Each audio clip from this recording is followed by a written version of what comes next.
Good morning, everybody. It is time to end the shutdown. It is time to stop the blame game and to reopen government. We need to open the entire United States government and not do it in a piecemeal way. During the last several days, the House has responded to this fiscal crisis and the shutdown of our government of passing programs, one program at a time, and sending it to us.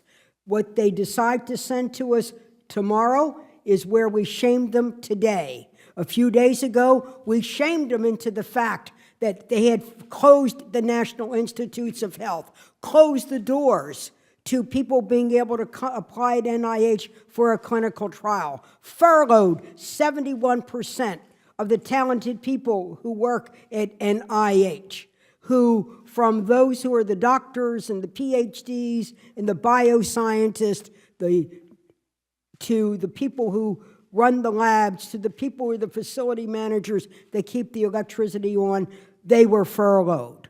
And then so they passed that.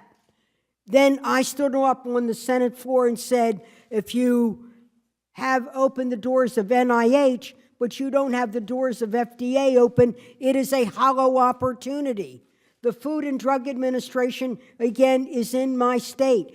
55% of the people are furloughed. 6,000 people with great educations, a desire to serve America, to protect either food or to really be looking at those things that have come out of clinical trials, where we have the new ideas that have gone to the new products that will save lives, pharmaceuticals, biotech products, medical devices, but they have to be tested for safety and efficacy. Open up the doors of FDA, I said. So now they're sending it over.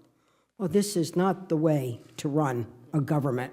We need to open the entire government of the United States, and we can see that today when we listen to why we need to open those agencies that are involved with public health and safety. What the Republicans are doing are bad for public health, they're bad for public safety, and they're bad for our economy. Coming back to FDA, it regulates 20% of American consumption. 85% of the food supply is monitored by FDA. It is looking at drugs. It's looking at medical devices. Because of the shutdown, they will not be able to do their job. What is happening right now over there? The routine inspections of those manufacturing facilities will stop. Where we manufacture drugs will not be inspected. Where they manufacture medical devices won't be inspected. The inspection of new drug and medical devices will stop. When they can't be inspected, they can't produce. When they can't produce, they can't meet America's needs to be able to do that. What we're also concerned about is the fact that for our foodborne illnesses, the fact that 80% of the food coming in is also monitored. We all know about food outbreaks, that they can harm and that they can even kill. We need to reopen the doors of FDA. And then there's another agency, the Center for Disease Control. Don't you like its name? Center for Disease Control. It's in Atlanta, Georgia. Right this very minute, 68% of the CDC staff has been furloughed. 8,000 people who wanted to go to work in Atlanta have been furloughed, and for those who work at the CDC around the country have been also furloughed. It means that all CDC laboratories are closed. It means that the programs that are involved in monitoring for disease outbreaks that could be coming into our country, the epidemiologist that was spoken about earlier, has been furloughed. You know what? We can't function like this. This is the United States of America. Behind these numbers and statistics are men and women who have great educations and a great desire to serve this country. When they came to work for the federal government, they signed up for what they thought was a great job, how to protect the public health and safety of the United States of America, how to find the new cure for diseases like Alzheimer's, autism, cancer, to come up with new preventions so that this little boy could have a shot at life. Let's reopen government. And I say to the people over in the House, say goodbye to the Tea Party shutdown. Say hello to the fact that the Senate has sent you a clean CR. That means a continuing funding resolution that would fund the government at fiscal 13 levels for the 6 weeks to work out our fiscal problems. And in that way, we put people back to work. We need to work hard to solve our problems, and we can get the job done. Please, to the House, free the 435. Let them vote on the Senate resolution so that we can reopen government, solve our problems, and protect the American people. Now I'm going to turn to Senator Tom Harkin, a long champion of public health and safety. In the Appropriations Committee, which I chair, he heads up the subcommittee funding the agencies at Health and Human Services, at Education, and at the Department of Labor. He has done a great job for more than 20 years doing that work. He knows this government, but most of all, he knows the American people.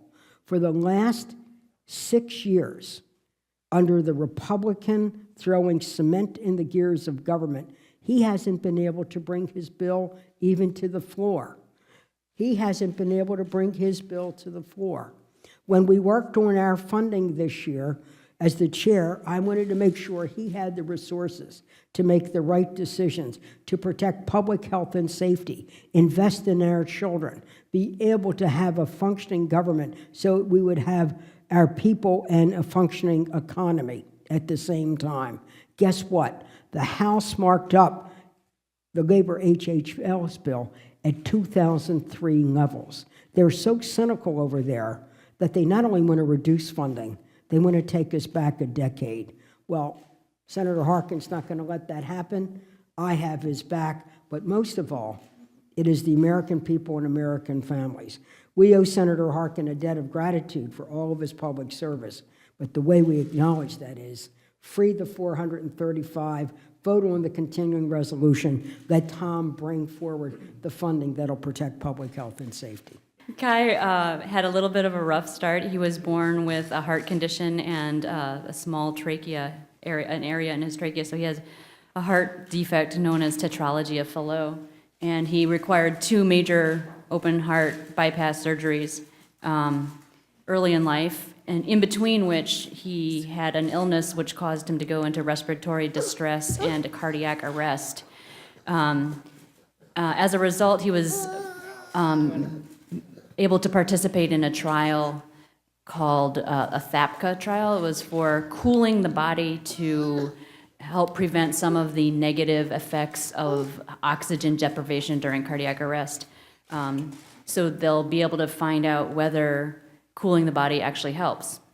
It's through research like this and other research that enabled him to receive some of the surgeries that he was able to benefit from that are largely funded through the NIH. So when federal funding stops for the NIH, trials like his do not go forward or are not started, and it delays the opportunity for many children to receive benefits like Kai did. Some children, if you don't hit the narrow window when they can enter a clinical trial, if that gets delayed by 2 or 3 weeks, they will not be able to benefit from that medication or that new treatment. We all want what's best for our children. We want them to be safe, we want them to be happy, and we want to give them every chance that we can at a good life and a happy life. So we need to get a vote on a clean bill and get it passed and move forward, stop this government shutdown.